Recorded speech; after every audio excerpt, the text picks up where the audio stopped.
Hello, everyone. Thank you for being here. I'm calling this meeting of the Sonoma County Junior College District Board of Trustees to order. Appreciate those attending in person and those of you coming to us online. We'll begin, as we always do, with our land acknowledgement. We acknowledge that we gather at Santa Rosa Junior College on the territorial traditional land of the Pomo people in Santa Rosa and the Coast Miwok people in Petaluma, past and present, and honor with gratitude the land itself and the people who have stewarded it throughout the generations. As a reminder, for those of you who are here in person and wishing to speak, please grab one of the yellow comment cards in the back of the room and fill it out and bring it to Zara at the front desk here. If you are joining us online and wishing to speak on an item, please wait to raise your hand until called to do so by me, and we will call on you at the appropriate time.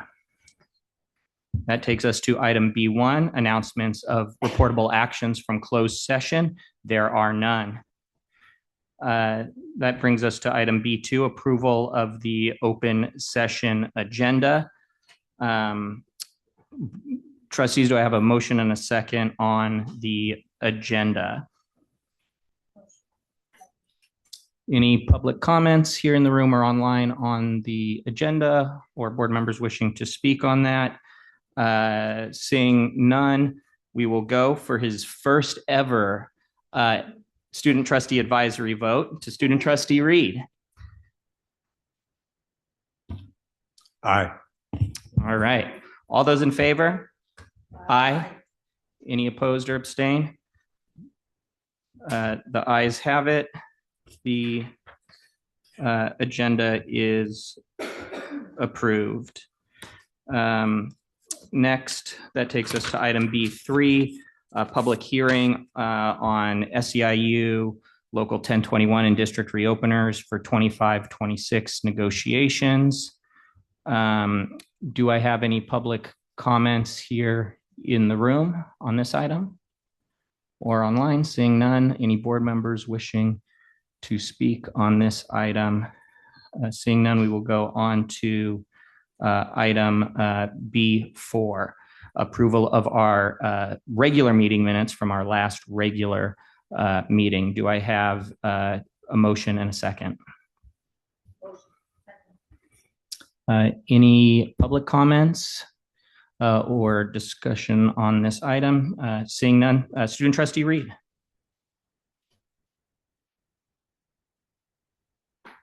Student trustee Reed.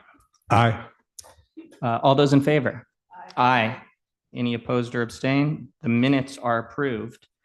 Next, that takes us to item B5, approval of our special meeting minutes from our special meeting that we held in May. Do I have a motion and a second on those minutes? Any public comment on this item here in the room or online, or board members wishing to comment? Seeing none, student trustee Reed. Aye. All those in favor? Aye. Any opposed or abstention? The ayes have it. The minutes for the special meeting are approved. That takes us to item B6, public comments on non-agenda items. Each speaker will have 3 minutes to address the board, up to 20 minutes maximum allotted for speakers on any one subject. Please state your name and any affiliation for the record. We will start in the room and then move to online. We will start with Mike Vonderpoorten. Good afternoon, Mike Vonderpoorten here as a citizen and a taxpayer. Welcome to summer, we're getting warm. I'm gonna bring you 3 ideas in 3 minutes. So first of all, I've given you a handout which related to the Doyle Scholarship. And when you look at the Doyle Scholarship, remember Frank Doyle said it was for worthy students. That is, those who had shown that they could achieve in academics in high school and then in the junior college. People do whatever you measure, whatever you incentivize, whatever you reward is what we get. So here's an analysis. And if you take a look at it, going across kind of diagonally, we have the number of students who have signed up for certain numbers of units who accomplished that. And if we look in these top areas, we find about 50% of the students accomplished what they said they were going to do. That is, 50% of those who took 15 or more units finished it. 50% didn't. Same thing for 12, 9, and 6 units. So about half accomplished what they said they were going to do. And then we end up with significant numbers, particularly this group over here who don't accomplish it. And if we go back and look at the Doyle Scholarship, we hand out money based upon give out money based upon staying in class and achieving. So we incentivize people to sign up for classes, show up for 1 week, and collect the money. And then there's never a clawback if you don't achieve. And if you do the calculations based upon these two sets of data, you can estimate that it's about $650,000 per semester is handed out for students who didn't achieve. And that seems to be a pretty high number. It's 29%, or about $1.3 million a year, I'd say is overspent. And one option with this, of course, is to redo it so that you hand out money based upon achievement, not based upon signups. Again, giving you a handout. This happens to be an article. This came out of Fox News, but it's in all of the news papers. The concern is out there about students who can't achieve, no testing, you put them in the classes and they can't succeed and they drag down the classes. NPR was talking about students in college who can't solve 1/2 plus 1/3 and get the answer. That's a 4th or 5th grade level problem. We need to address it. We need to make sure we can offer a solid education. Third item in 3 minutes. Here's a headline: Sebastopol Library closes down. Now, they weren't very good about some of their communications because they didn't really explain it. They just shut the doors and said, don't get in here, it's not safe. What happens at SRJC when a safety issue is found? You go ahead and say, keep drinking the Kool-Aid. Keep drinking the water. We know these hoses are not safe. We know they don't meet NSF, but we will tell you falsely that they're NSF safe. The only words we get back from this board, are nobody cares. The library board cares. We thank you, library board. Thank you. That is the only public comment I have in the room, but I will do another call. Anyone in the room wishing to provide public comment on non-agenda items? Seeing none, is there anyone online with public comment on non-agenda items? All right, seeing none, we will close the public comment and we will move on to item B7, monthly update, starting with the college president report from Dr. Garcia. Great, thank you. Good afternoon, President Chabon, trustees, student trustee Reed, colleagues, students, and community members. I want to begin by welcoming student trustee Jason Reed to the dais and to his first official board meeting. Already have had the pleasure to connect with him on multiple occasions, and I have no doubt that you are going to provide outstanding service on behalf of students. So congratulations and welcome. I want to offer my gratitude for the commencement planning team led by Jenna Barrett and Dr. Molly Senecal for the work that went into making that day incredibly special for the graduates, their family, the community members, all who participated. I also want to recognize that the work in the setup, while the committee is cross-functional across the college, key folks in facilities, buildings, facilities, custodial, and our media services for several days. I'm incredibly grateful for the work that you do to make sure that the structure is set up so that we could have a smooth process. So much appreciation. I was really glad that we did not have a crazy windstorm this year, like the year previous, that knocked things down. As a part of it, I'm looking forward to our graduation appreciation lunch that we have tomorrow, and that's to recognize the volunteers that participated in commencement for their time and service to students. And while I love every part of commencement, from shaking students' hands to seeing their caps and gowns designed to represent their cultural or program identities, this year I was especially touched by the voices of the SRJC choir, led by faculty Dorita Seth. It was a beautiful gift to see students in action that way, and I was just pleasantly surprised to see that and just the level of engagement of students. I want to offer congratulations to the students and to Professor Seth. The transition from the end of the semester to summer and fall preparations is short and well underway, with final grades being submitted, financial accounts preparing for the end of year close, and scheduling future events such as the new faculty orientation in August. However, I do want to provide an update on an issue that has impacted many in our community. Banner implementation has become increasingly disruptive due to the scale, volume, and complexity of integration. SRJC has been hearing reports from frontline students, high school partners, and employees about how these challenges are impacting our systems, particularly with registration, affecting the student experience, and employee morale.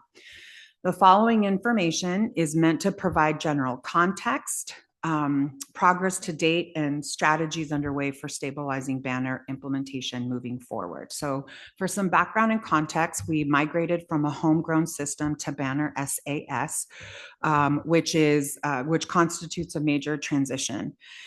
We are implementing the SAS version of Banner, which is a product of Ellucian, and is cloud-based. So it's less conducive to customization, but it is the new model going forward for SIS systems. So we are on the front end of that paradigm shift with all the other colleges that are also experiencing these challenges. We've loaded 10 years of historical data from one tool to another, which requires extensive data cleanup and validation.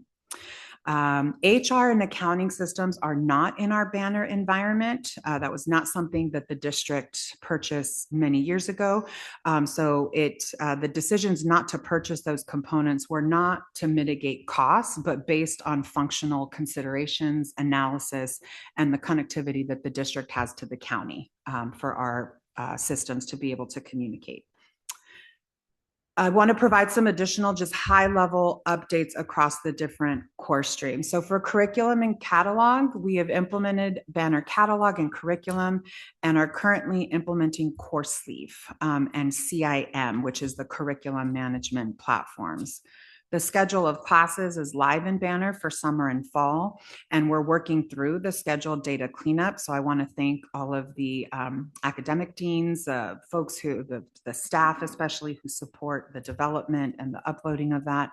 And the current user interface will be replaced with Course Leaf Path Registration Platform. In its full implementation, it is more user-friendly than the current Banner interface. So that's Course Leaf. For counseling, they've been incredibly busy. DegreeWorks has been implemented, and counselors are creating educational plans for students using the platform. There have been some recent outages that made DegreeWorks temporarily unavailable, and we continue to work with the vendor on that to resolve in a timely manner. But I want to recognize and thank that the counselors, the counseling team, the division, everyone is all hands on deck to support students during this time. Approximately 90% of the data has been migrated from our current SIS to Banner, and the current focus is we're completing all the pending files. So the things that just need the validation that the data is accurate and correct. From a financial aid perspective, we're submitting the institutional student information records for 26-27 in Banner and using Power F-Aids, the previous financial aid management software tool, to finish up this academic year. So the financial aid team is also working the team is working on training to support students once they begin packaging, when they start to receive their financial aid packages. Our admissions and records team has been working around the clock. CCC Apply is live, and there are a high volume of applications that need to be touched or need to be validated for data verification. And this is for either ID verification or otherwise. This is how we are addressing that it's actual live students that are enrolling in courses and that we're not getting any fraudulent applications or enrollments. And then other complexities, and I would say this is where the bulk of the work has been, is to work through the complexities with prerequisites, placements, registration holds, overrides. So again, I cannot express how much is an all hands on deck with folks from across the departments supporting students through this process. There are approximately 50, just to provide the context and scope, there are approximately 50 applications that need to be integrated. And so at present, applications that have been integrated with Banner in working with the teams were in priority in working with teaching and learning spaces. So Canvas, 25 Live, CCC Apply, FormStack, SARS, Maxian. So those are examples of some of the applications that are connecting to Banner. At present, we have 15 legacy SIS reports that have been rebuilt in Banner, and there's over 20 new reports that have been created in Banner. What those do is it provides the information so that in the new reporting needs that we have to do, we're able to provide that at state and federal levels. TouchNet is live in regards to students' accounts. So payment terminals will be deployed at various office locations for staff members who will be trained to use them to engage students with their accounts. The district has been emailing weekly Banner updates. And so I want to encourage, it's been going to employees and students, and they are archived on our website. So to folks that are here in the room or joining us online, please go to the Banner informational webpage, which is sis.santarosa.edu. All of the communications are there. All of the access to resources are there. And we continue to work on providing targeted training sessions that are being held for Banner end users and frontline employees. And the trustees, you do have on your agenda today a request to support an increase of training hours so that we can continue to support colleagues in the operations of the implementation. There are so many thank yous behind this, but I need to highlight some key departments that really have been intricately involved. So to the IT team, admissions and records, counseling, financial aid, welcome and connect center, and honestly, all the colleagues throughout departments who are fielding questions and directing students to support services, thank you for the work that you're doing. I do want to share that in my role as CEO, I've been actively engaged with college presidents across our system to advocate for Aleutian leadership to engage and correct systematic challenges that are impacting over 30 California community colleges. So I am a part of a group that is trying to address that which we are experiencing will be rectified, and for any colleges that come after us, that they will not experience the same challenges. However, I truly am sorry for the inconvenience, the frustration, the time that interfacing with Bear Cub Hub is causing for students, employees, and community partners. Please do keep us informed of your experience. And again, I just want to reiterate, go to sis.santarosa.edu for all updates and communications. We want to hear from you. We want to make sure that you are able to register and get into your classes. In closing, I also want to acknowledge and thank all of the SRJC community members who have engaged in the various opportunities to provide their perspective, share recommendations, and submit questions or concerns regarding the SRJC district reorganization work that is underway and throughout next academic year. We are in the midst of the phase that we communicated, which is the data analysis. So all of the qualitative data that's come from the town halls, the forms, the different department and division meetings, and now with quantitative data from everything related to student outcomes to employee metrics. We're looking at all of that, fiscal as well. So I look forward to continuing the partnership with our constituency group leads, continuing to be very public about the work that is underway. And I'm incredibly grateful for the way that folks, while might be feeling a little apprehensive and a little nervous, I think are trying to lean into the innovation opportunity. We're given an opportunity to say, how can we do this better? And I think that folks are rising to that challenge and challenging right back. So with that, I wish those that are on summer break a continued amazing summer break, and those of you that are continue to be here, wish you luck as you start classes next week, and wish the best for our faculty and staff who are supporting students. With that, that concludes my report. Thank you, Dr. Garcia. Next, we'll go on to the SRJC Foundation report with Trustee Fishman. Hi, everybody. The foundation will host its annual board recognition dinner on July 11th to say thank you to departing board members and welcoming new members. Our departing chair, she's not leaving the board, but she won't be chair, is Susie Marzalak, and we thank her immensely. And our new chair will be Troy Sanderson, who's the president of the Exchange Bank. And the vice chair is Brian Reeves, who has a rather long title, but I'll leave it at he's with the wine group. Our departing members who are leaving us is Scott Bartley, Doug Garrison, and Caroline Spence. They will be terminating off the foundation board this year, and we give them thanks for literally their years of service to SRJC and to our students. We also look forward to welcoming new board member Tate Burney, an estate planning attorney from West County. Please save the date for the 2026 President's Address to the community on Wednesday, September 30th in the Burbank Auditorium. The President's Medallion this year will be awarded to the Welfare League of Santa Rosa. The Welfare League has been supporting scholarships at SRJC for more than 70 years. You can find tickets and sponsorship information on the foundation's website.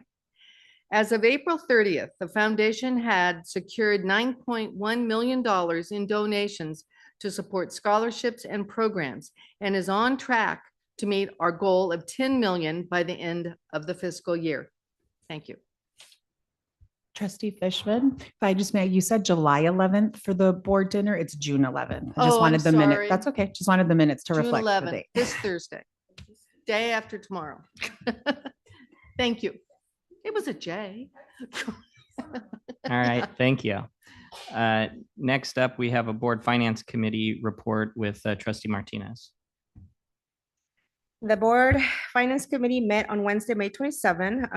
The committee reviewed the 2026-2027 tentative budget and discussed the May revise and its impact on the tentative budget. The tentative budget is only a preliminary approval to spend while the state finishes their budget process and the district finalizes the year-end negotiations. The adopted budget will be presented to the board in September for approval, and the tentative budget is on the board agenda for approval today.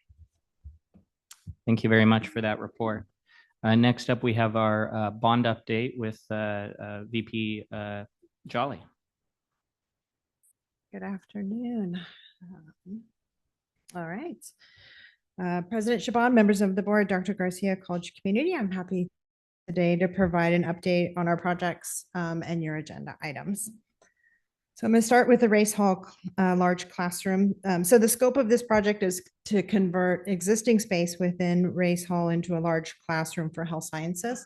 Our demolition began on May 14th, and we're on track for anticipated completion next month.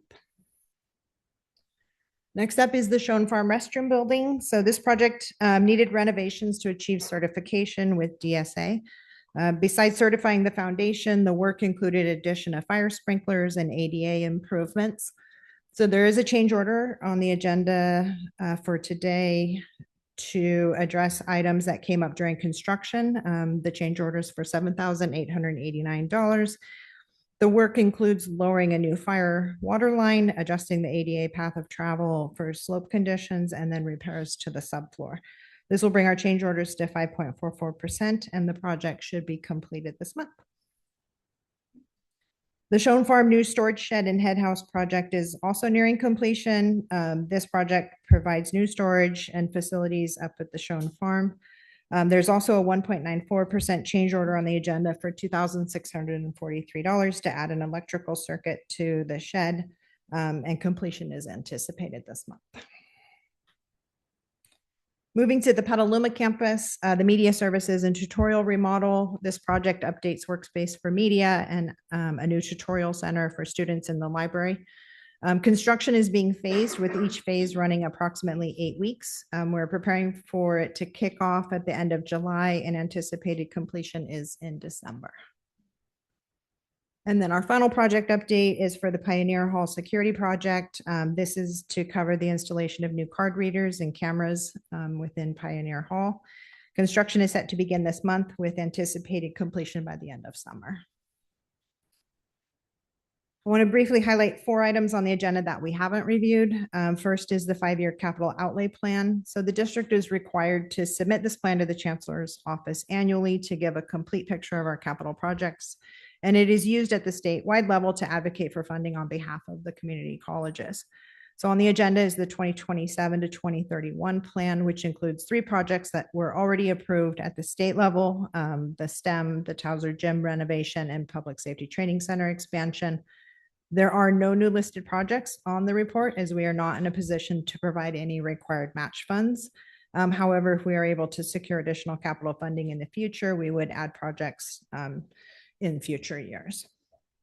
There are 2 Roseland items, SRJC Roseland items on the agenda for approval. The first is a contract amendment for Lathrop Construction.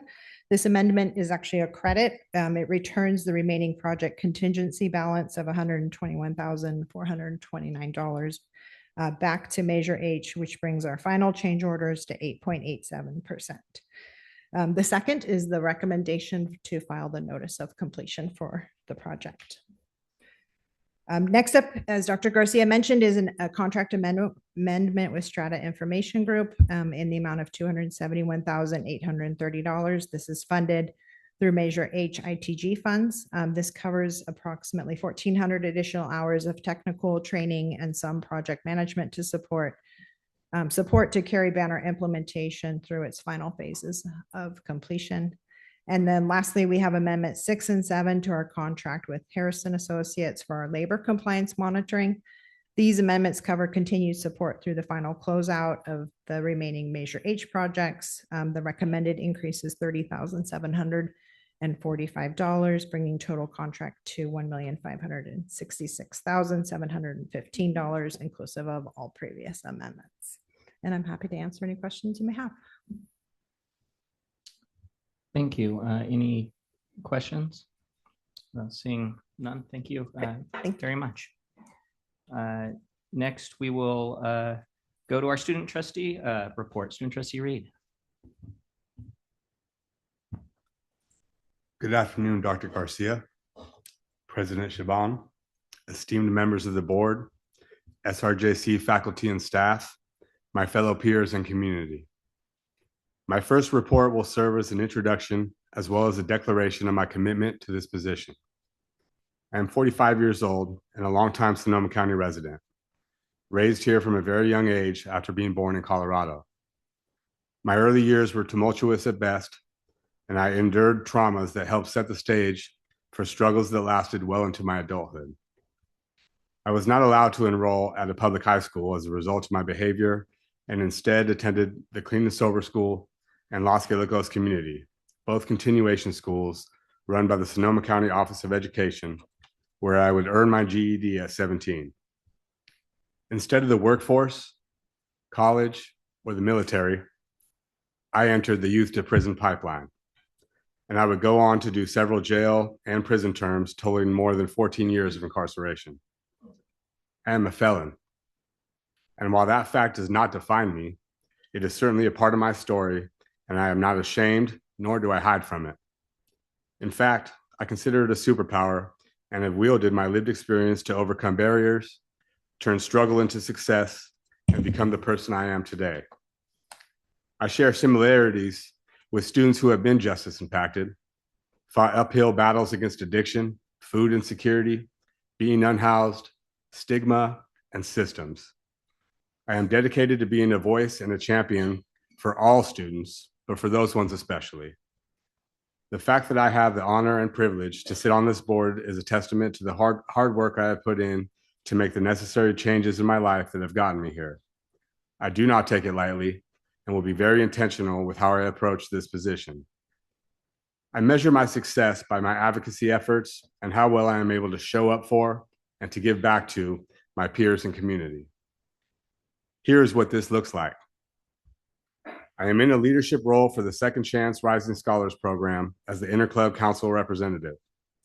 I am in active recovery from addiction and the president of the Students for Recovery Club, which is also aligned with a student organization collaboration hosted by the SRJC Intercultural Center and is centered on social justice. I serve as a lead youth mentor at the Young Men's Ultimate Weekend, a rite of passage adventure camp. I am a 5th District representative on the Sonoma County Behavioral Health Board. I am on a peer advisory council for Felton Institute's Crossroads to Hope, an innovative residential transitional housing program located in Santa Rosa. I also work closely with multiple local nonprofit organizations in the harm reduction sector, such as Micah's Hugs, to provide education, training, awareness, and the distribution of life-saving materials such as naloxone and test strips to schools, communities in response to the fentanyl epidemic. I wear many hats and give my best daily to harmonizing all areas of my life, including my education and employment.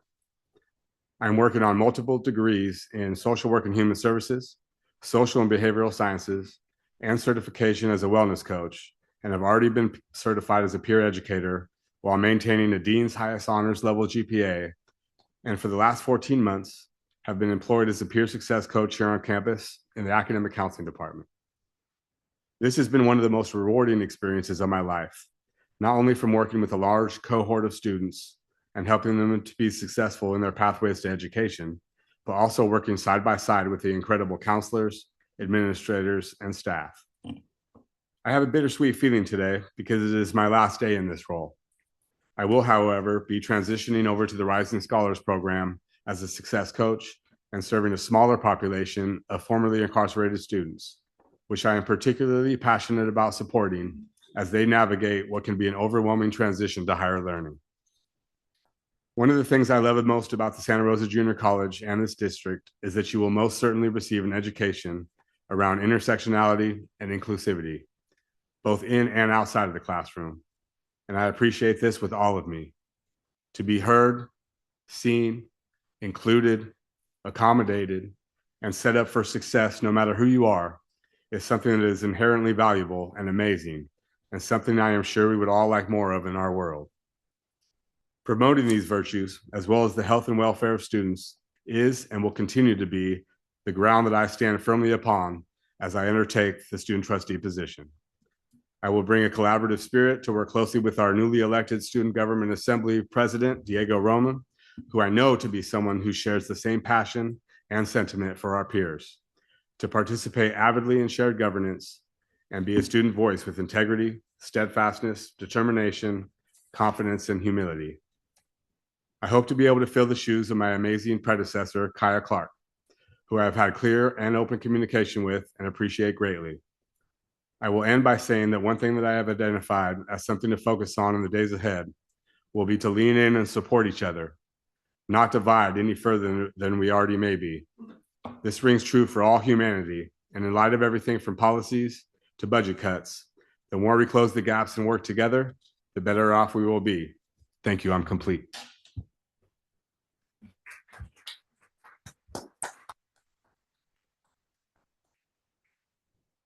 Thank you very much for that inaugural report. And on behalf of the board, we look forward to working with you as a voice of students for the upcoming academic year. Next, that takes us to board member comments. Any board members wishing to comment? Trustee Battenfeld, please. I just want to again echo Dr. Garcia and thanking everyone for graduation. I've just had lots of feedback from people in the community whose students were at graduation, who were there, and yeah, the choir, just the general feeling and the success and the excitement. So I just want to thank everybody. I have heard really good feedback. And then on a personal note, just on behalf of my family, the other graduation I attended was my grandson's graduated with honors from Berkeley as a result of transferring from the JC. And so his success at Berkeley, he would, and I would really credit the JC for, especially want to thank, his teachers, the counselors who spent so much time with him, the financial aid office, everybody on campus really helped him find his, what he figured out, what was going to be his passion for studies. And he did really, really well. And so thank you to all the JC folks. You don't see it probably, but the end result, I just wanted to show my appreciation for that. So thank you. Thank you very much. Any other board members wishing to speak? Oh. Yeah. Trustee Martinez, please go ahead. I was like waiting. Well, I wanted to also echo about the graduation. It was super fun. A big shout out to the students because they had a wake up call for 6 a.m. I was like, I was still dreaming at that time. I parked in just in time for my cup of coffee and then go straight to the ceremony. So a big shout out to all of y'all who graduated, participated, the families. That was pretty early. I think it was a little change from years before at 8 a.m. So it was a great ceremony. I really enjoyed it. I enjoyed our speaker. And I had a moment with her because she was like, do you know that student? I was like, no, because I kept yelling like, ah.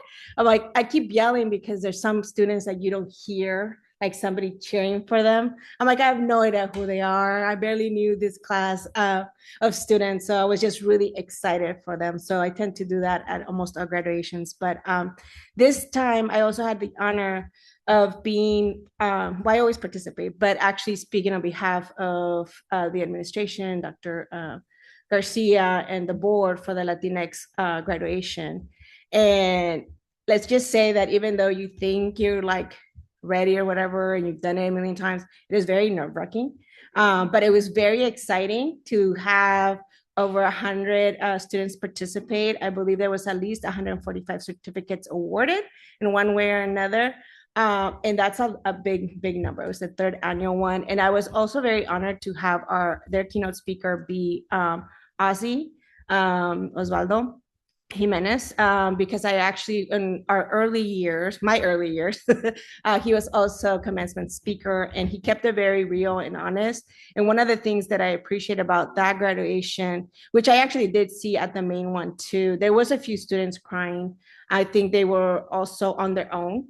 And I think that's also important to note, because I think that this journey, and especially now in the last decade, I can tell you that the journey of higher education can be either a lonely one on their own, or one where they're struggling multiple jobs, multiple things, just to complete something that is both a need for a better opportunity for better pay, for opportunity for vacation, right? In the job, day-to-day job, opportunity to be able to take their kid to a field trip, or to be with their kid when they're sick, and also for advancement of knowledge. So there's definitely different levels of why they're there. But our student speaker, I also had the opportunity to meet her way before then, because aside from everything that I do, I'm also a mom, and my kid had a field trip at Shone Farm, and a big shout out to Shone Farm, all the staff, all of our ag ambassadors. They did a great job, but also to hear her story. One of, her sole provider, who was her grandmother, passing away right as she started the JC, and her having to still move from Lake County to Sonoma County and doing all of those things. Those are the students we serve. So for me, it's not just going and celebrate, but also acknowledging all of the struggles that they have overcome, whether they be on their own or be with, services that we provide, programs. Thankfully, she's lived on campus at Shone Farm, is doing what she loves with her hot pink nails. And I'll never forget that part of her sharing, because it is a lot of work, right? And we serve a multitude of students, very diverse age, gender, their thinking, where they're coming from, et cetera. And so I really appreciate being able to be present at those events. I also appreciate being able to come onto this campus as not a trustee, but as a mom or a friend of someone who's coming here for the first time, because all you all do such amazing work from our IT folks making sure, like, all of the students are being shown on the camera, and then they don't show us messing around in the back, like as trustees, like, talking and so on, and focusing on the students, to, a student assistant or ag ambassador showing another little kid, like, this is what we do here. This is so important. So I really greatly appreciate all of that. And I appreciate having the opportunity to show up in all of the different hats to this campus, because I am very well received, and the people that I'm coming with, and especially like when I'm talking about my son, feeling welcome and feeling intrigued and just wanting to know more, and understanding that this college offers not just going to the planetarium and looking at the stars, or someone with a book, but also getting dirty and digging out that little lizard, etc., and just jumping off. It's a magical thing to see. So shout out to the students, and shout out to all of the staff for all that you do all year round, and our faculty and administration. I just gotta say thanks, and thank you all. Well, not that I didn't miss you at Latino Grad, but thank you for giving me that opportunity and really welcoming our families, and congratulating them, because it's a true honor to be able to do that in this seat, especially. Thank you. Well, thank you very much. Any other board members wishing to comment? Seeing none, I'll just say ditto thank you to Trustee Martinez's comments. Moving on, we will go to item B8, report, starting with the Academic Senate report. Do we have Academic Senate President Stover here? I do not see him. He's usually hard to miss in a room. Next, we will go to Classified Senate report with President Linda J. Good evening and happy Pride, President Shaban, Board of Trustees, Dr. Garcia, and college community. Thank you for the opportunity to speak on behalf of the Classified Senate. The Finals Week Coffee Talk Cafe, coordinated through a partnership of the Classified Senate, Academic Senate, and President's Office, was a huge hit last month. By my estimate, throughout Finals Week, we served at least 24 dozen donuts and brewed about 600 cups of coffee, along with tea, hot chocolate, fruit, various pastries, and gluten-free options. It was wonderful to watch people come together, put names to faces, and reconnect with old friends. Dr. Stover and I do hope to continue to the Coffee Talk Cafe into the 26-27 academic year, with the goal of hosting it once a month, as the district community truly enjoyed the offerings and the spirit of collegiality they inspired. I'd like to give a huge thank you to Jenny Arden, the Senate Events Pillar Lead, and Karen Lamb, Administrative Assistant of the Academic Senate, for their hard work and help with the cafe. I could not have done it without their help. I am so sorry to have missed the Pride festivities last week. I was out of town attending the annual Classified Leadership Institute held last week in Riverside, California. I'm excited to report Gillian Estes, Administrative Assistant 3 in Academic Affairs, and Becerra Abundes, and Medical Assistant and Student Health Services, also attended, having been sent by their respective departments. Thank you to Dean Robignoli, Dean Goldstein, and Director Rebecca Norwick for supporting your classified professionals to attend. I am so happy to see classified professionals beyond the Senate participating in CLI, as it is open to all classified employees. Last week began with the President's Retreat, where I had a wonderful conversation with Senate President Karen Peterson of Crafton Hills College. She is currently revamping their classified Senate bylaws to reflect our pillar-based structure. I plan to offer a workshop at CLI next year on our structure and the benefits it has brought to our classified Senate. Throughout the week, I attended excellent workshops on addressing hierarchical microaggressions, ethical AI practices, essential leadership skills, and a little bit of art therapy. I look forward to applying the skills, informations, and practices gained at CLI back to our shared governance work in the year ahead. We received a budget and legislative update from Andrew Martinez, Deputy Director of the Community College League of California. Keynote speakers, Dr. John Hernandez, President of Irvine Valley College, and Dr. Tracy Coleman, Dean at Chabot College, delivered powerful messages on the power of presence and the idea of it takes a village, themes that resonated deeply, and I felt very much felt like a reflection of the work we strive for here. We were also pleased to give a shout out to our own Dr. Garcia again as next year's keynote speaker, enthusiastically echoed by others in the room. It wasn't just us shouting her name. We hope to see that happen, especially as CLI will be held right here in Santa Rosa at the Downtown Hyatt. Super excited, beyond thrilled to welcome CLI to our hometown. My hope is that each manager, I was hoping more managers would be here today because I was going to look at all of you one by one, hoping that each manager will be able to send at least one classified professional from their department to CLI next year. As a reminder, CLI is open to all classified employees and it is an amazing professional development opportunity. My goal is to have my entire Senate in attendance in 2027. I'm not sure if I can get a group together, but we just may have a chance to win the Spirit Stick if I can get people on stage. We'll see. Thank you, Dr. Garcia and Vice President Jolly, for your support in my attendance, making my attendance possible. I'm truly grateful for these opportunities. Thank you. And as I say each year, being in attendance alongside other California Senates and noting those not in attendance, I am reminded how fortunate we are. Of the 116 California community college districts, the 80 that do have classified senates, some are still greatly limited in shared governance. And the colleges without a formal classified senate, participation tends to be even more limited and inconsistent. The classified professionals at SRJC are so unfortunate, not only to have a seat at the table, but as I learned from last week, a full place setting, the drink, the food, and the seasoning. That sense of full inclusion, it truly does make all the difference. Thank you so much. Wishing everyone a wonderful summer 410 and happy Pride. Thank you. Thank you very much.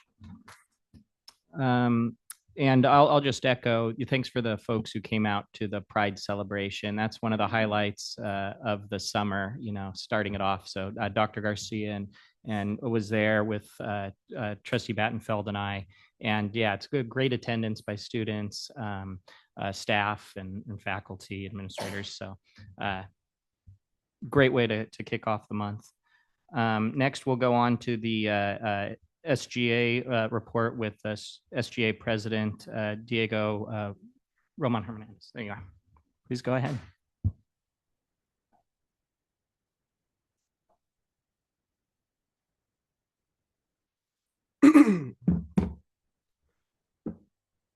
Good afternoon, Board President Shaban, board members, President Garcia, and college community. I would like to start off by saying happy Pride. I was very proud to have marched with Dr. Garcia and the board president, along with Roscoe on the truck.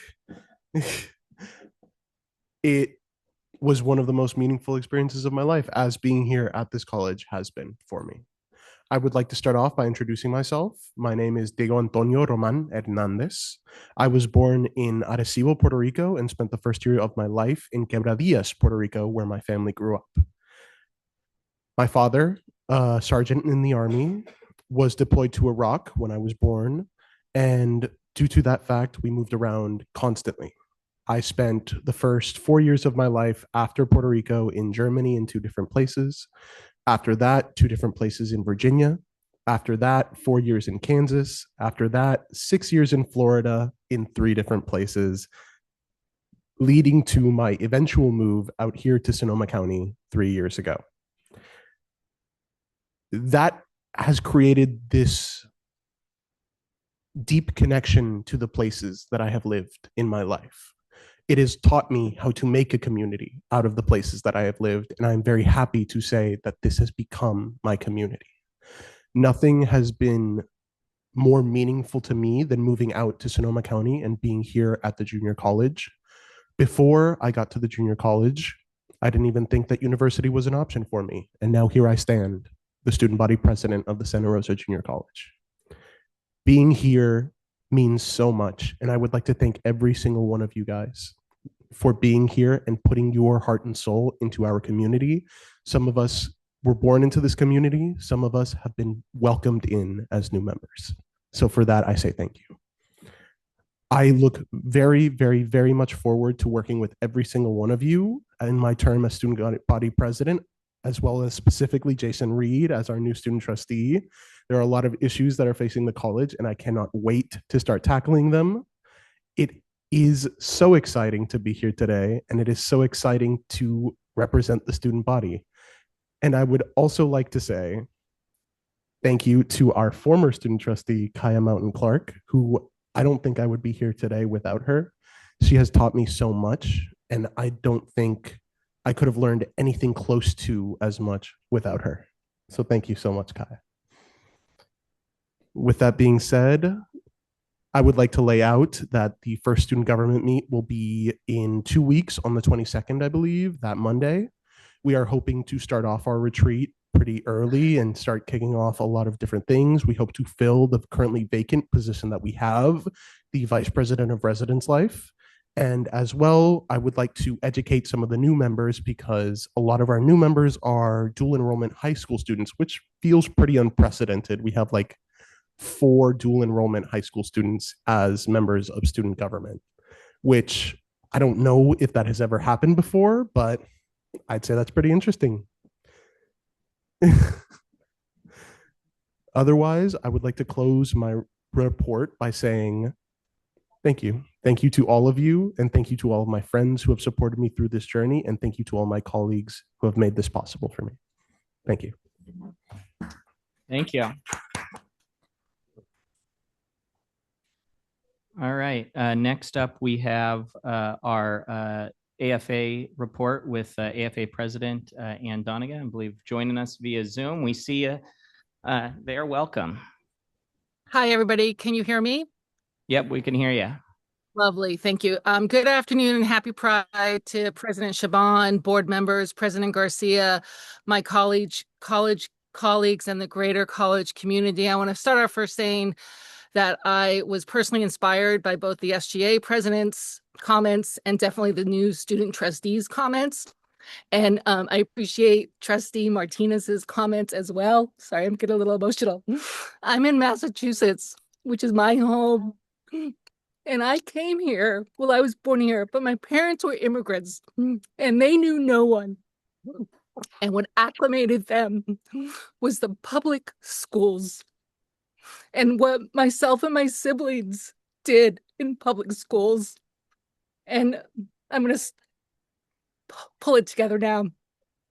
We need to do better in California.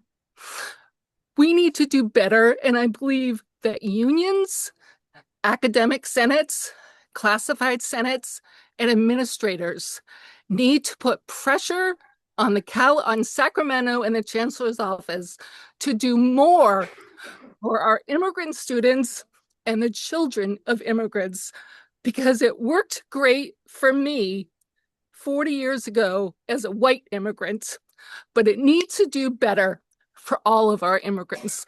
And we need to put pressure on Sacramento to give our proper funding to our students who are immigrants. And they have real stories that we heard tonight, and we can work together to get rid of the skiff and bring back proper funding. Okay, now I'm going back on script. I apologize. I want to start by saying thank you to both the AFA and the district negotiations teams. This was a tough year, and I so appreciate the hard work that both Josh's and Kay's team did this year in reaching the TA. There is still a lot of important work to be done, but we have a good launching pad to start from.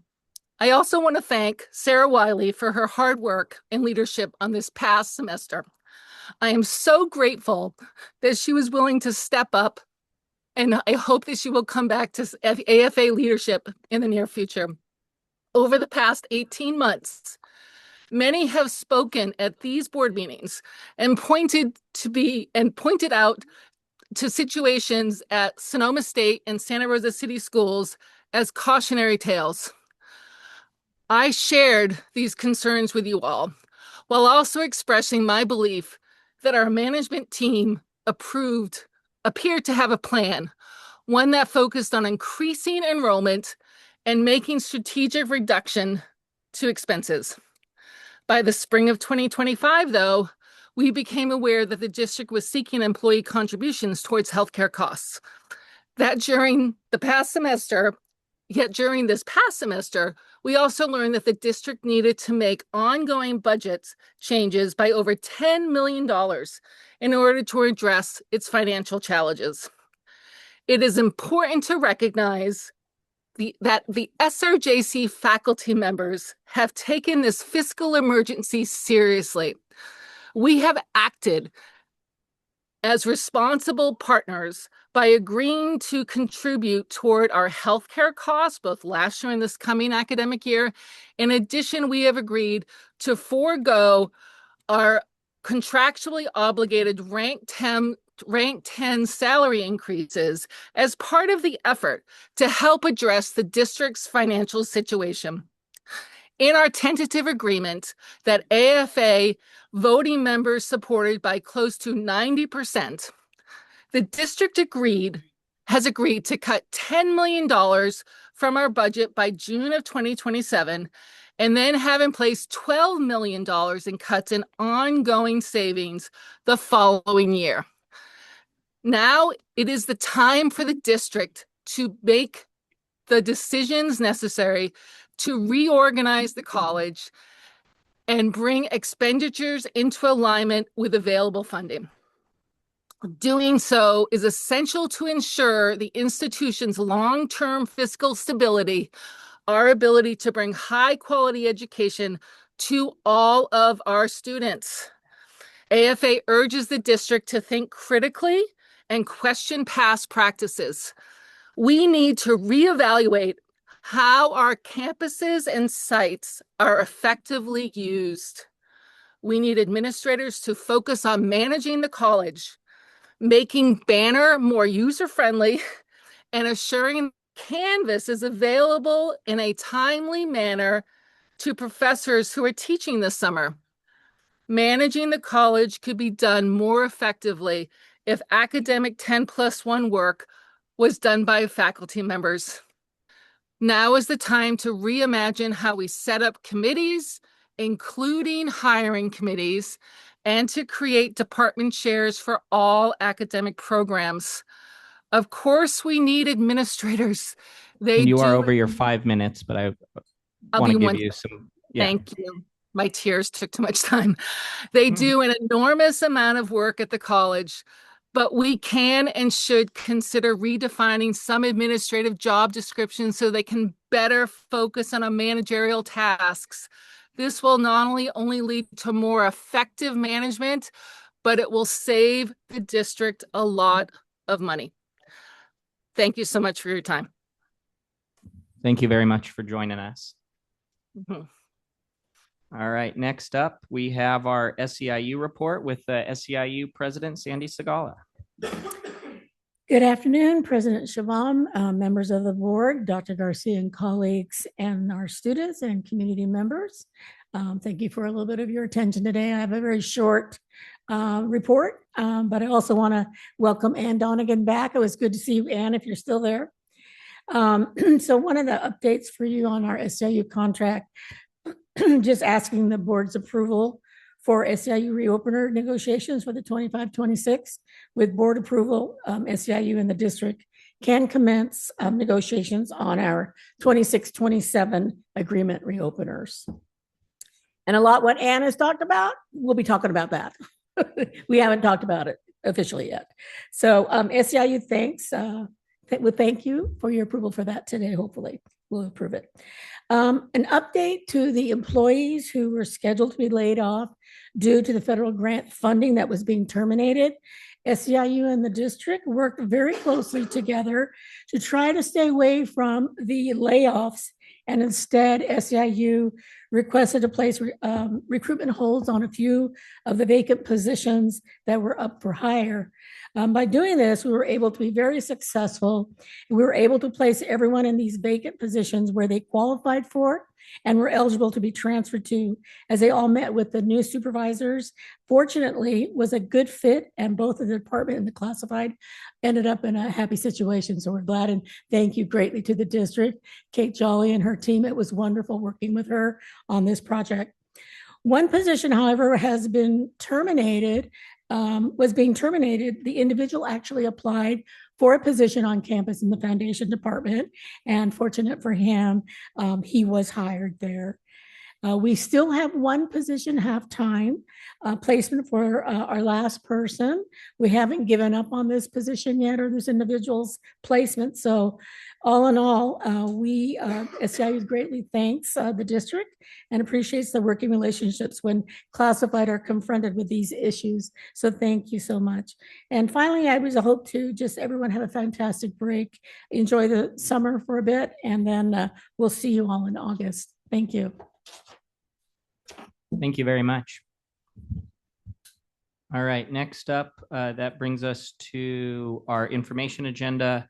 Item C1, our monthly district board brief. C2, career technical education employment outcome survey. C3, legislative advocacy update. And then C4 are board policies and administrative procedures first reading.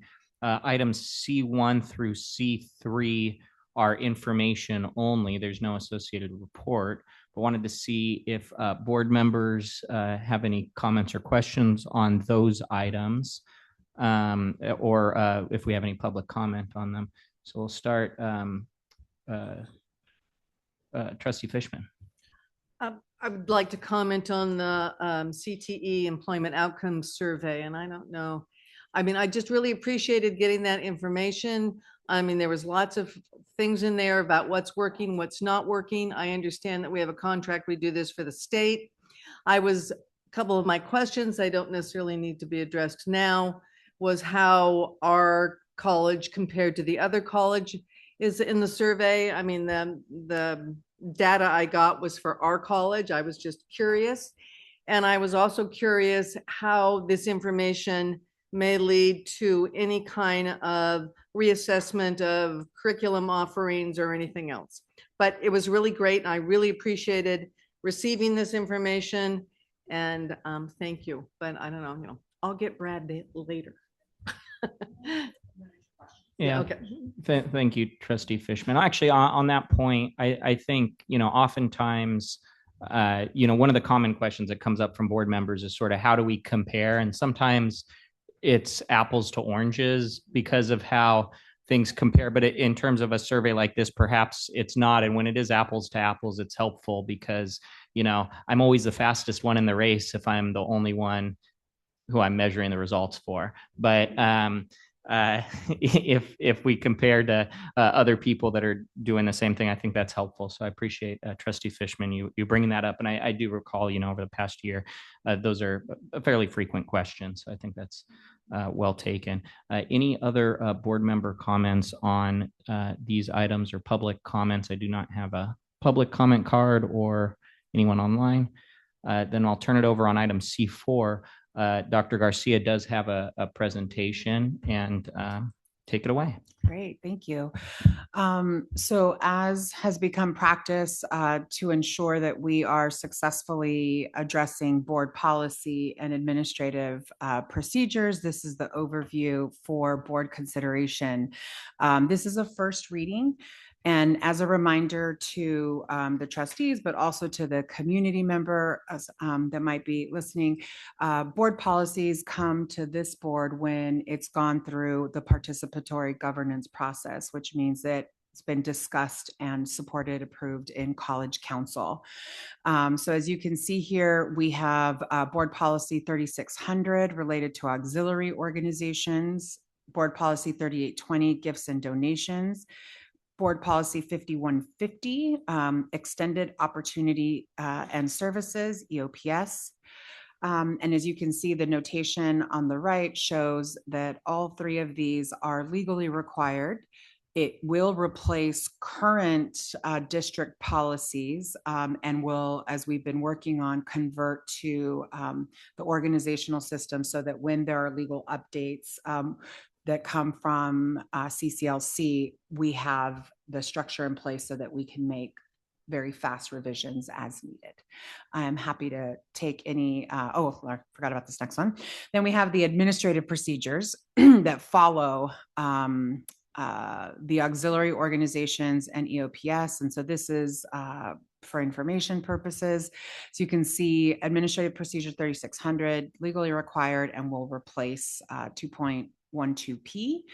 And these next two are new. So we have not had administrative procedures for EOPS or for district vehicles. So these are, there's one legally required, one legally advised, and it's gone through the process. So these are new to the district. I'm happy to take any questions or comments related to any of these policies or procedures. Any board members with questions or comments on these, or public comment on this?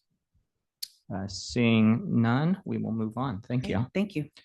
That takes us to item to our consent agenda. That's items D1 through D16, with approval being item D17. Do I have a motion and a second to approve the consent agenda? Do we have any public comment on the consent agenda here in the room or online? Seeing none, we will go to student trustee Reed. All those in favor? Aye. Any opposed or abstain? All right, the ayes have it. The consent agenda is approved. That takes us to our action agenda, which is jam-packed with action this week with 16 different items, starting with E1, personnel actions. Do I have a motion and a second? Any public comments here in the room or online on this item, or board members wishing to speak? Seeing none, student trustee Reed. All those in favor? Aye. Any opposed or abstain? That item is approved. Next, item E2, the April 18th, 2026 to May 15th, 2026 warrants. Do I have a motion and a second? Any public comments on this item or board members wishing to speak on it? Seeing and hearing none, student trustee Reed. All those in favor? Aye. Any abstentions or opposed? That item is also approved. This takes us to item E3, our instructor load reports for spring and summer 2026. Do I have a motion and a second? Any public comments on this item here in the room or online, or board members wishing to speak on this? Seeing and hearing none, student trustee Reed. All those in favor? Aye. Any opposed or abstain? That passes with one abstention. Next, item E4, the 2026-27 tentative budget for the Sonoma County Junior College District. Do I have a motion and a second? We do have a presentation on this item. No, just a quick update. Perfect. All right. Good afternoon again. So thank you for the time to give a brief overview of the 26-27 tentative budget. So the tentative budget is our authorization to spend. So that helps us keep the district running after July 1 while the state finalizes their budget, and then we finalize our local processes that will go into the adopted budget. For the state budget, since the governor released his May revise, budget discussions have continued to evolve at the state level. The governor, the Senate, and the Assembly are largely aligned on several funding priorities. However, they're working through a couple remaining items. The most significant differences remain in one-time investments for the student support block grant, deferred maintenance, which is critical to our district, enrollment growth funding, and then ongoing changes for enrollment calculations. So the negotiations, as I said, are ongoing. However, we do fully anticipate an agreement ahead of July 1. Additionally, we will be heading back to the table in negotiations with our units.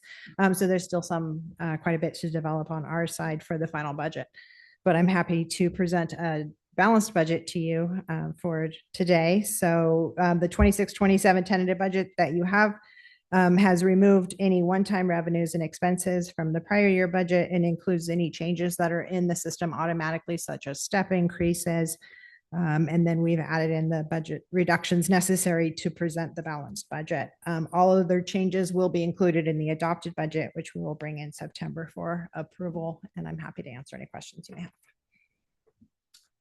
Thank you. First, I'll see if there's any public comment on this item in the room or online. Seeing none, any board members with questions or comments on it? Seeing none, I'll just say thank you for your work on this. It's a solid tentative budget. We don't know what we don't know yet, and we'll know it when we know it. So thank you very much for that. With that, we have a motion and a second. Student trustee Reed. All those in favor? Aye. Any opposed or abstain? The ayes have it. The tentative budget for 26-27 is approved. Next, item E5, the AFA and district reopeners for 26-27 negotiations. Do I have a motion and a second? Any public comment here in the room or online on this item, or board members wishing to speak? Seeing none, student trustee Reed. All those in favor? Aye. Any opposed or abstention? The ayes have it. That is approved. Next, E6, the tentative agreement for revisions to the collective bargaining agreement between the district and AFA. Do I have a motion and a second? Any public comment on this item or board members wishing to speak? Seeing and hearing none. Student trustee Reed. Aye. All those in favor? Aye. Any opposed or abstain? That item is approved. Next up, item E7, SRJC Foundation Master Agreement with the district. Do I have a motion and a second? Any public comment here in the room or online, or board members wishing to speak on this item? Seeing and hearing none. Student trustee Reed. Aye. All those in favor? Aye. Any opposed or abstain? That item is approved. That takes us to item E8, the 2026 to 2029 districts EEO plan. Do I have a motion and a second? We do have a presentation on this from VP Kate Jolly. We do. So, again, good afternoon, President Shaban, members of the board. Dr. Garcia, College Community, I am pleased to provide an update on our district's 26 through 29 Equal Employment Opportunity, or EEO, plan for your approval this evening. So I'm going to start with an overview. The EEO plan is a required 3-year strategic plan that outlines how the district will promote equal employment opportunity in our recruitment, our hiring, our retention, and advancement of our employees. So every California community college district is required by Title V regulations to maintain an EEO plan. The goal of it is really to ensure that all qualified individuals have equitable access to employment opportunities, and that the district maintains a workforce that reflects and serves the diversity of our students and our community. The plan is not simply a hiring document. It really serves as a roadmap for how we attract, hire, develop, and retain a diverse and highly qualified workforce. It includes strategies before, during, and after hiring to support employee success. And it moves us beyond legal compliance to focus on creating a fair, inclusive, and equitable employment practices throughout the employee life cycle by removing barriers to employment opportunities and strengthening inclusive practices across the institution. The objective of the plan is to help us evaluate whether our processes are producing equitable outcomes for all of our applicants and employees. It encourages the use of data to identify opportunities for improvement for addressing barriers throughout the employee life cycle, including the recruitment process, hiring, promotion, and retention. It supports our commitment to student success by recognizing that a diverse workforce brings a broader range of experiences, perspectives, and expertise. It supports improving representation in areas where the demographics of our workforce may not completely reflect our available labor markets. And throughout it all, the work must be ongoing and requires continuous evaluation and improvement. So the regulations require districts to develop specific strategies that address all phases of employment, and plans must include measurable outcomes and timelines, as well as components focused on the components on the screen, including an analysis of our workforce and applicant data, reviewing employee life cycle from pre-hiring to retention, stated goals for accountability, as well as an annual review of the progress towards those goals. All of this must be done in collaboration with our Equal Employment Opportunity Advisory Committee, or EEOAC. So you'll see their fingerprints throughout, as well as your oversight of this process. So for our timeline, our last EEO plan was approved by the Chancellor's Office in May of 24. It expires at the end of this month.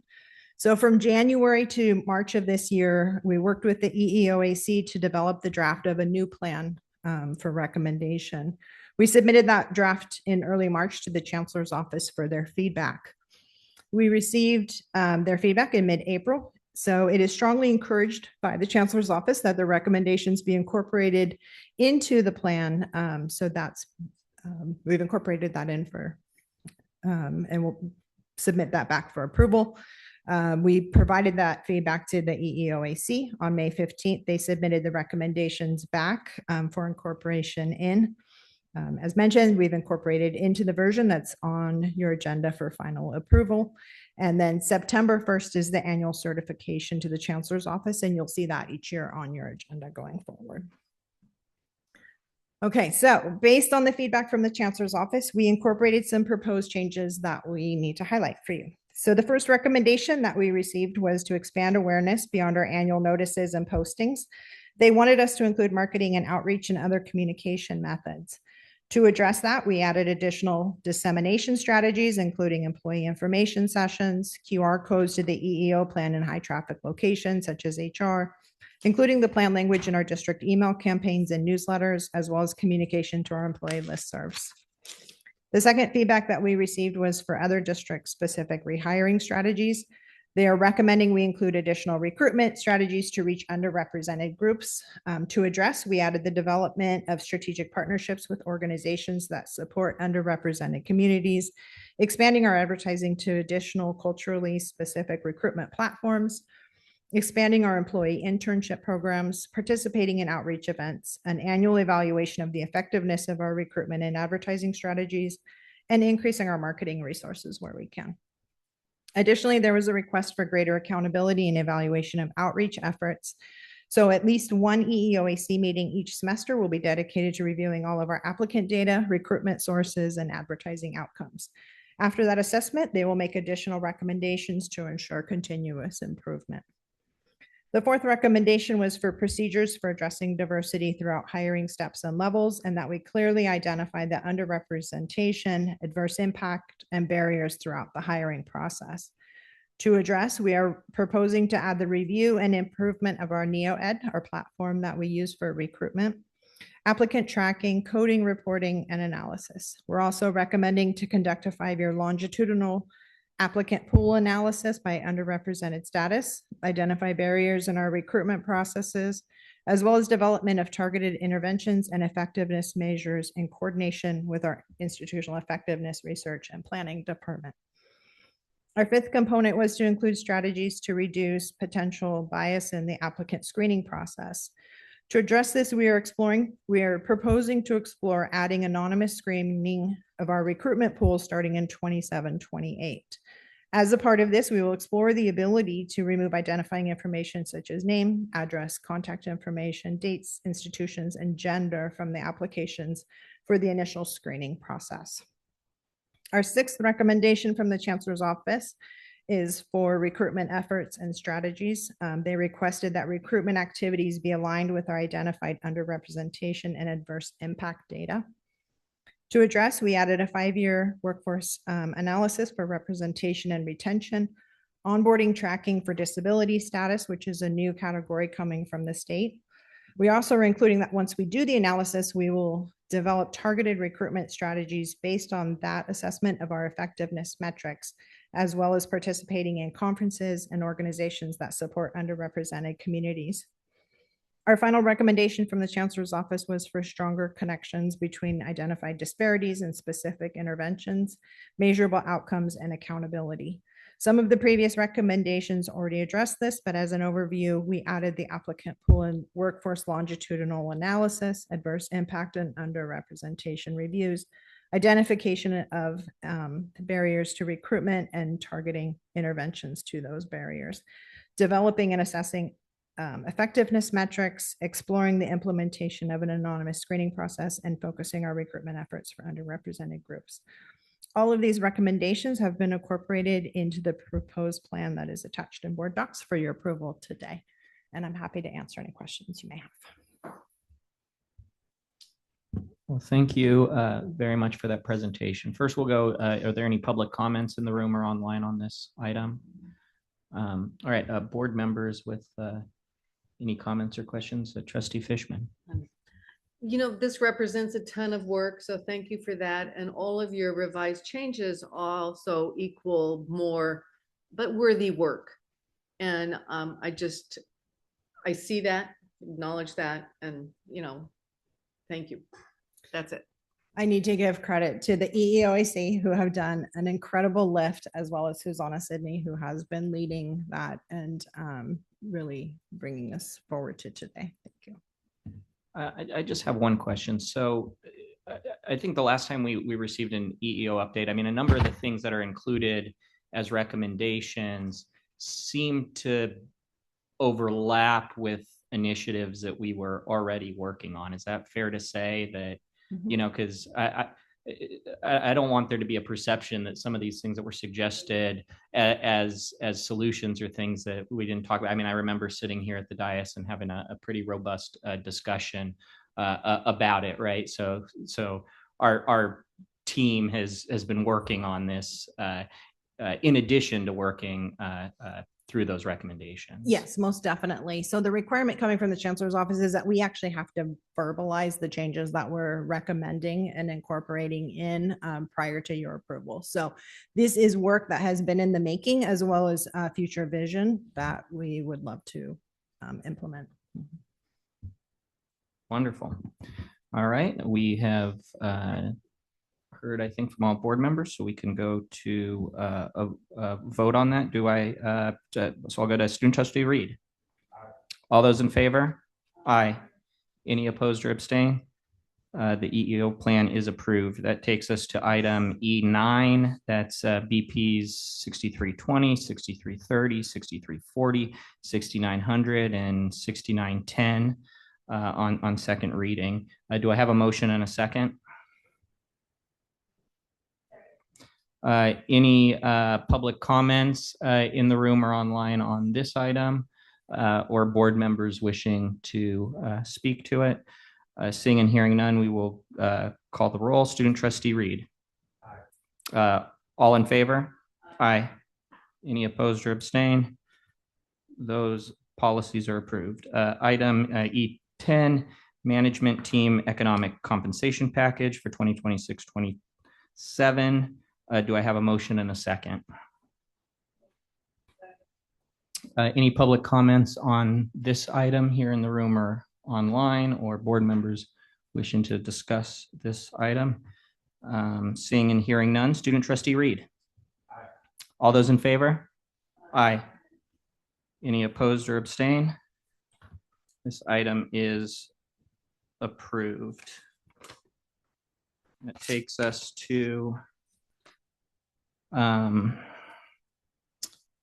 item E11, consideration to enter into employment agreements for unrepresented employees, academic administrators. I do have a statement to read on that one. Paragraph 3 of subdivision C of Government Code Section 54953 requires that before taking final action, the Board of Trustees must orally report a summary of recommendations regarding the salary schedules, or compensation paid in the form of fringe benefits of local agency executives. Therefore, I am reporting the following summary regarding such items appearing on the agenda. Dr. Julio Rene Flores, Dean, Counseling and Support Services at Range 31, Step E, with an annual salary of $214,140 from July 1, 2026 to June 30th, 2028 with a 2% doctoral stipend and health and welfare benefits granted to management employees. Rebecca Lavelle, Director, Student Support Programs at Range 23, Step E, with an annual salary of $175,764 from July 1, 2026 to June 30th, 2028, with welfare benefits granted to management employees. Dr. Catherine McGee, Director, Associate Degree in Nursing Program at Range 28, Step E, with an annual salary of $198,852 from July 1, 2026 to June 30th, 2028, with a 2% doctoral stipend and 11th year longevity stipend and health and welfare benefits granted to management employees. Dr. Rebecca Norwick, Director, Student Services at Range 26, Step E, with an annual salary of $189,276 from July 1, 2026 to June 30th, 2028, with a 2% doctoral stipend and health and welfare benefits granted to management employees. Dr. Victor Tam, Dean, Science, Technology, Engineering, Agriculture, and Mathematics at Range 34, Step E, with an annual salary of $230,604 from July 1, 2026 to June 30th, 2028, with a 2% doctoral stipend and health and welfare benefits granted to management employees. Do I have a motion and a second?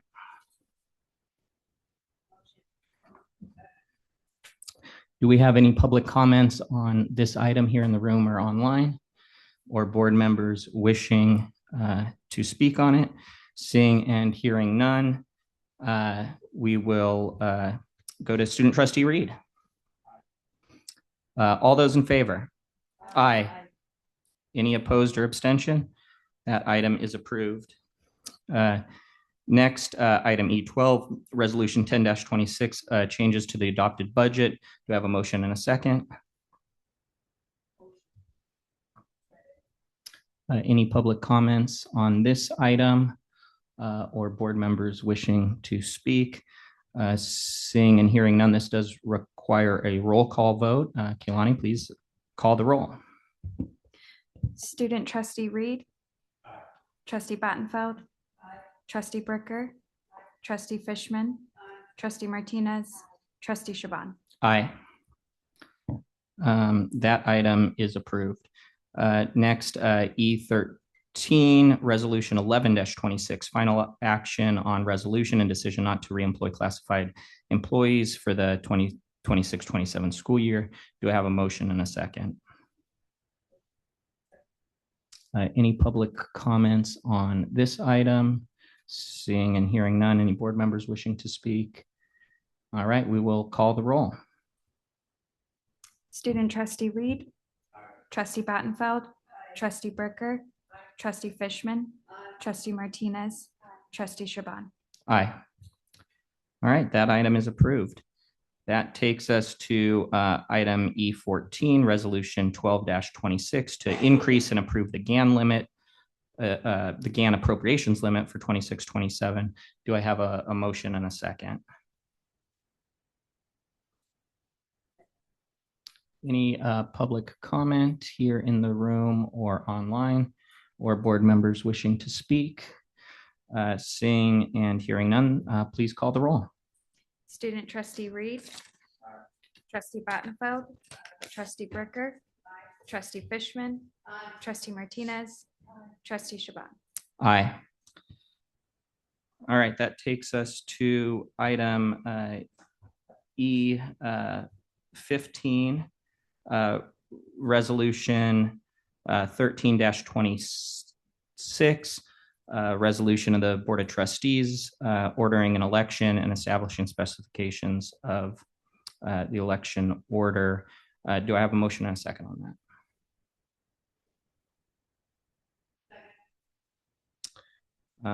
We do have one public comment submitted on this. Mike Vonderpoorten, please go ahead.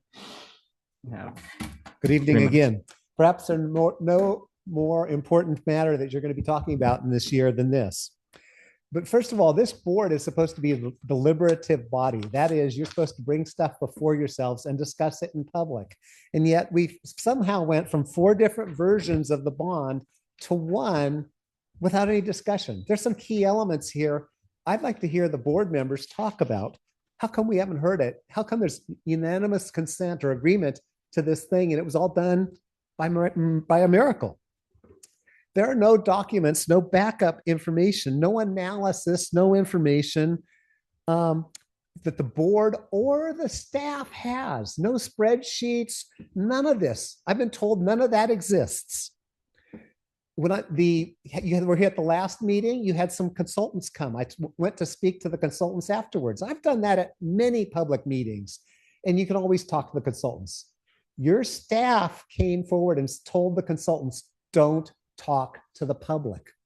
Why are you cutting us off? What are you afraid of? That we'll have the information, we'll have some knowledge, the public might understand this bond issue? What are you afraid of? I've never heard of such a thing. We have incomplete information. We don't have the complete information from the analysts and the experts. They're telling us that they're being conservative in their estimates of the tax base. Why don't we see the table of their estimates so that we can determine if they're going to be conservative or not? How do you board members have any idea if that's a true statement or not if you've never seen the list of estimated tax basis going out till 2059? Why is this being hidden from you? We've only apparently have a contract with the survey company, but all we've got is the contract. We have nothing else. And then I put in a public records request 16 days ago. You all know Public Records Acts require responses within 10 days. I got a response yesterday. That means it was only yesterday that I started to get some data. If you believe in any basis that this organization follows the Public Records Act, you are totally misinformed.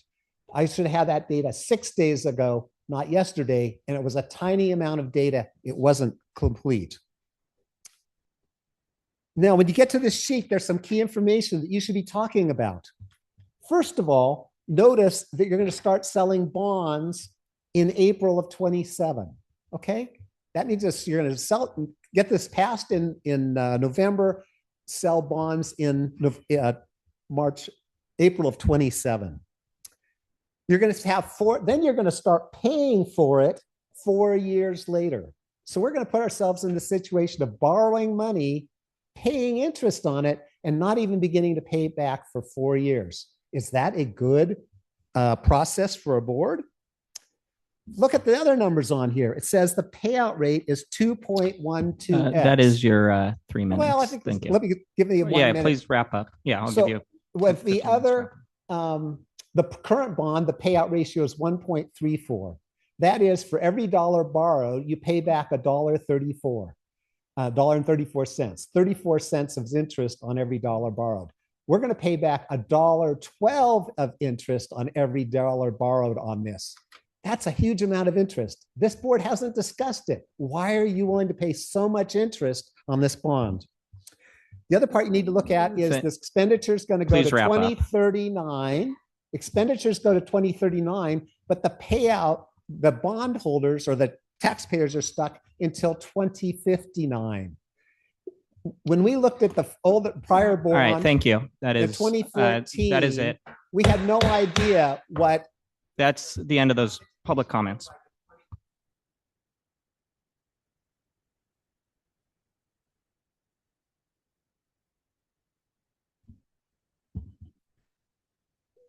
You know, we give leeway sometime, and I'd appreciate it. People providing comment, respect that. And that was not just respected. Are there other public comments here in the room or online? Then we will turn it over to the board for discussion and debate. Any members of the board wishing to speak on this item? Who's going to go first? We'll start with Trustee Bricker. Lucky me, I'll go first. Yeah. So I sat with this decision for a really long time. And as I reflected on whether to support putting this measure on the ballot, I thought about one of the most remarkable things about SRJC is our deep connection with this community. The college supports Sonoma County, and Sonoma County has supported this college in many ways, including through previous bond measures A and Measure H. This community has shown its dedication to SRJC time and again. So as I considered today's vote, I kept two things in mind. First, the needs at SRJC are very real. We have aging facilities, critical infrastructure needs, and a responsibility to preserve access to a high-quality college education. Second, our community is also facing real economic pressure. Families are dealing with higher grocery bills, higher gas prices, housing costs, and an overall rising cost of living. So while SRJC has a long history of community support, and while this is designed not to increase tax rates, we should be honest that in this environment, passage is not guaranteed. If the district is going to place this before voters at this moment, we must remain accountable to them. As a representative of North County, I believe a bond program must clearly benefit the entire district. That includes communities that are further from our campus locations. In part, that means supporting critical programs like public safety, firefighting, agriculture, nursing, and workforce training, which directly benefit the entire community.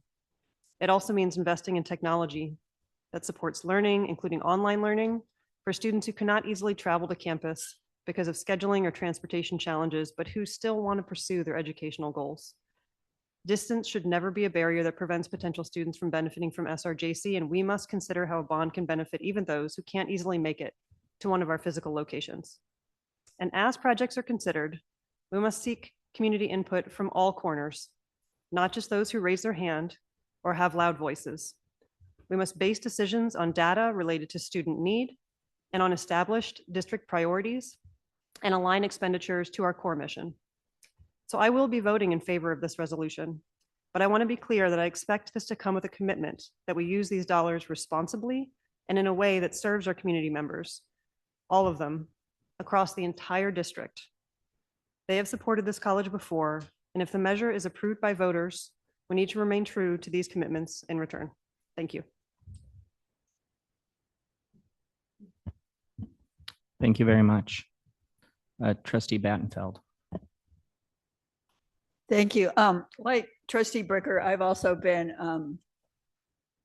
kind of weighing whether to do this or not, weighing what kind of a bond we need. And I really do, first of all, appreciate the fact that because, you know, we're looking for ways to do funding without putting additional burdens on our taxpayers and our community. I really do appreciate what Kate Jolly and others have structured it in a way so that we'll have access to additional funding that we need without asking taxpayers to pay additional taxes. And so I really appreciate that, and that's really, you know, important to me.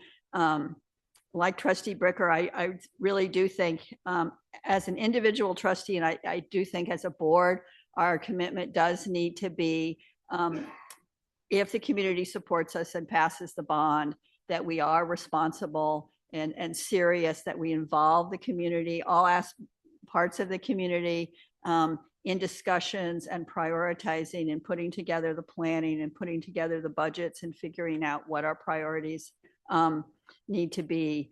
You know, in thinking about this, you know, my responsibility really is as a trustee to make sure that the JC can continue to serve our students, you know, the diverse needs that they have to serve our community into the future in a sustainable way. And this means that we need to continue to make sure that our career programs, our academic programs are strong and are modern in a way that meets our workforce and our academic needs. I mean, I'm fortunate that my kids and now my grandkids, because of the training that they got at the JC in public safety, in nursing, are able to live and work in this community and make a good wage and are able to raise a family here. And I think the commitment is that the JC needs to be able to continue to do that and continue to serve, you know, the next generations coming in, and to serve the community in the needs that they need, in what we need for careers and for adjusting to new career needs. And for that, we need new facilities. And without a bond, in thinking about it, our facilities needs are not going to go away. In fact, if we wait, it's been mentioned before about other districts that kind of put their heads in the sand and said, well, let's push this down the road and deal with it later. But that's not a responsible, way to do it. We need to be proactive, and that means looking at how we're going to fund our facilities and technology needs now, but not at the expense of taking it out of the general fund, taking it out of salaries, taking it out of programs. And in an ideal world, the state and the federal government would step up and provide that. But realistically, it's not going to happen. So for me, in looking at the option is, asking voters to support a bond, and to do it now before costs get higher, before facilities get worse, or it's going to cost us more, for example, to upgrade the Public Safety Training Center or to upgrade our nursing programs. And so I do think that now is the time to move forward. I was also really heartened. I asked a question in the last meeting about, can we leverage additional funds? And you mentioned, in fact, today that because we don't have new funds right now, we can't ask the state for additional, facilities money. And I think you mentioned that we were able to leverage an additional $50 million because of Measure H, and that's not insignificant. So that's, I think, also an important positive aspect. And again, I think new facilities with Measure H, I think we've seen that the Measure H facilities are saving us money because we've been able to upgrade our facilities. Our energy costs are lower. Our what we call total cost of operating buildings are lower. And so it's fiscally responsible to upgrade things as well. And I'm sure other people are going to have other arguments that I appreciate. Again, I appreciate the work that the staff has gone into this. And I am going to vote in favor of the bond. Thank you. Trustee Fishman. Sometimes I just admire the board that I sit with, how articulate they put things together so well. And I'm going to tell you about the circus in my stomach, in making this decision, the thinking that's gone on, and the endless questions to Kate Jolly and to Dr. Garcia that I've had. And I think it's true. This might be one of the second most important decision that we've made, or I have made. The first being was hiring a president. The second will be whether or not we do a bond. And I've gone through my own process, sitting with it, walking around the house, sort of thinking about it, to come to a decision. We've discussed the needs. It's been articulated well. I sort of edited what I was going to say quickly, so I'm not redundant. I've looked at all of the academic papers, the polling, and then I've done unscientific polling, my own polling. I have reached out to people in the community, ex-board members, people they're very close to the junior college, and to get their feedback and their sense of where they think we're going with this. My coffee club, my book club, my chair yoga class, don't laugh, it's really true, to get a sense. I've sat with donors from the foundation that have showed me their property tax bill and want to talk about it. And the one true thing that comes through almost with everybody is they love the junior college enough that this is a good thing to do, that we need to move in a positive forward direction. And yet I still had a hard time sort of where am I at about all this? And I had a conversation with a 5-year-old. It was helpful. It was helpful. And she was dressed up in a princess outfit with a tiara and those shoes that blink on and off. And I asked her what she was going to do when she grows up. And this is actually very true. And she said, well, I'm going to be a princess doctor and I'm going to the SRJC. And I went, okay, here's my future. Here's the child that I need to make sure has the classroom they need, has the equipment in the classroom, that doesn't have the leaky roof, that has all the facilities they need, that we need to take, and it needs to be 21st century. So we're moving into the 21st century. I've gone through, heartfelt discussion and thought about this. They've been a little more articulate than perhaps I am, but I'm all in. Thank you very much. Any other comments from board members? Well, then I'll back clean up. There's going to be some duplication, but it's important for me that I clearly articulate my thinking on this. So please bear with me.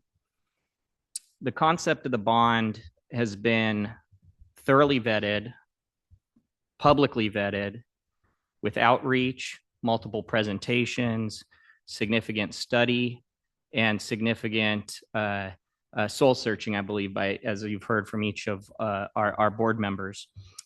We've had a deliberative and intentional process to get here. What it comes down to for me is advancing the bond measure to the voters is not just about brick and mortar. It's about investing in the success of our students and the future of our community here in Sonoma County. It's about building the future that we seek. This vote is about the students, faculty, and staff inside the buildings. This bond, if advanced to the voters and if approved, will improve our ability to offer courses, provide instructional equipment to meet the needs of a modern workforce, and maintain effective learning environments. This college and this board has been laser focused on sustainable budgeting and organizational structure to ensure that we can meet our mandate on student success within our resources. Measure H has been a critical tool for the college, but there's still great unmet needs. We get very little from the state, and what we do get is not reliable on a year-to-year basis. And that's not going to change anytime soon. We still have $1.7 billion in identified capital needs and deferred maintenance for this district. And that number is not going to shrink without a new revenue stream. The district's tentative budget that we just approved for 26-27 lays bare that beginning in 27-28, we'll go from approximately $40 million in the upcoming year in special fund resources for capital projects and deferred maintenance to just a few $1 million. That's not sustainable. It's untenable. We cannot ignore our capital needs. In the absence of a bond, we would be forced to divert general fund dollars to maintenance and capital needs. That's undeniable.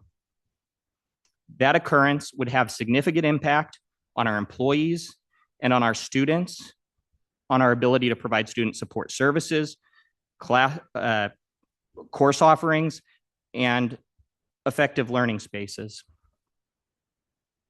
And at the same time, we can only cut so much to invest in those facilities, so our needs will continue to grow. Waiting is not a good alternative.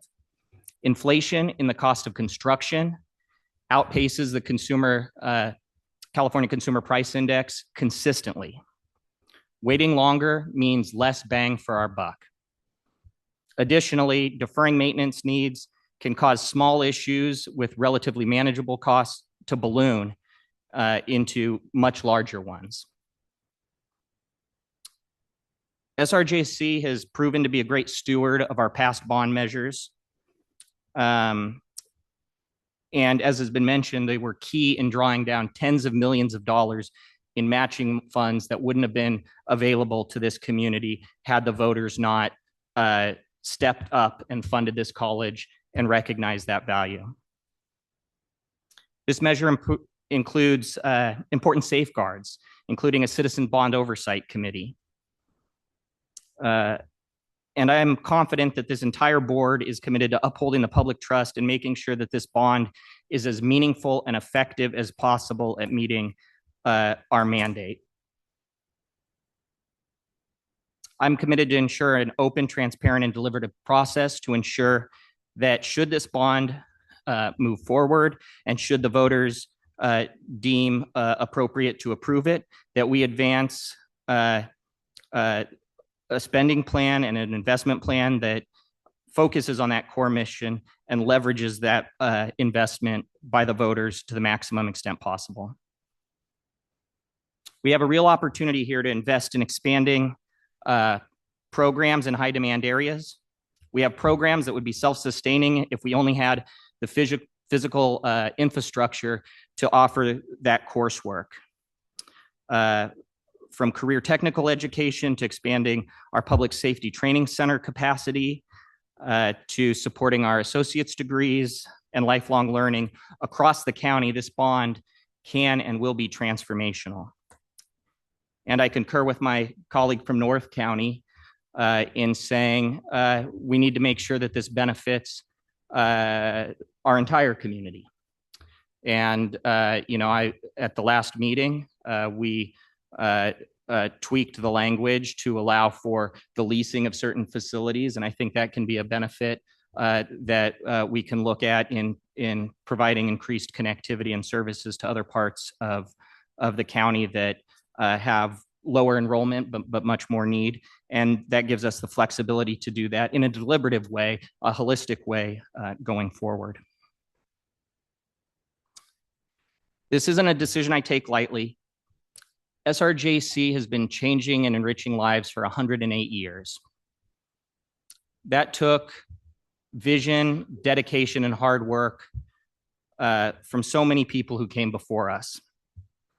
And I believe as a board member, I have a moral obligation to put the college in the best position possible to meet the needs of this current generation of students and future generations of students. Given these great needs that we've talked about in our deferred maintenance and our capital needs, and given the substantial public support that has been demonstrated by the polling beyond the margin of error to support this, I believe that we have the obligation to empower the voters of this district to make the decision. We're not making any decision here today other than letting the voters decide. And the voters have stepped up for this college in the past. As has been mentioned, this bond measure will not raise taxes. It maintains the current rate that everyone has been paying under Measure H. For all those reasons today, I'm supporting putting this measure before the voters. Thank you very much for your indulgence in my filibuster. With that, unless there are any last comments or questions, I believe, student trustee, please go ahead. Yeah, I would just like to make a couple of really quick points. I haven't had as much time as my esteemed board members have had with this decision, but I do know that it is for the benefit of the students to pass this. And the little information that I do have, I'm confident that the board members that have had the time to sit with it and have gotten into the details of what this will bring for students in the community alike. I'm very confident in the fact that that you guys have done your due diligence in those details, and so I just wanted to voice my approval. Thank you. Thank you very much. All right, I have a motion and a second. All debate having ceased, please call the roll. Student trustee Reed. Aye. Trustee Battenfeld. Aye. Trustee Bricker. Aye. Trustee Fishman. Aye. Trustee Martinez. Aye. Trustee Shaban. Aye. All right, with that, the item is approved. Thank you, board members, for that robust and heartfelt discussion. Next, that takes us to item E16, Resolution 14-26, specification of election order for Sonoma County, and Resolution 15-26, specification of election order for Marin County, because the district covers part of Marin County in Trustee Fishman's district. Do I have a motion and a second? Do I have any public comments here in the room or online? Mr. Vonderpoorten, you have Sure. 3 minutes. I will keep it under 3 minutes. The question isn't, should we have a bond? The question is this? That is not on this item. That It is. is. No, this is item calling for election of trustees. Okay, I'm sorry.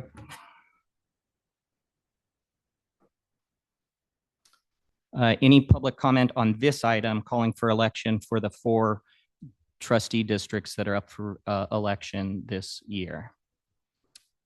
Here in person or online, or board members wishing to discuss it?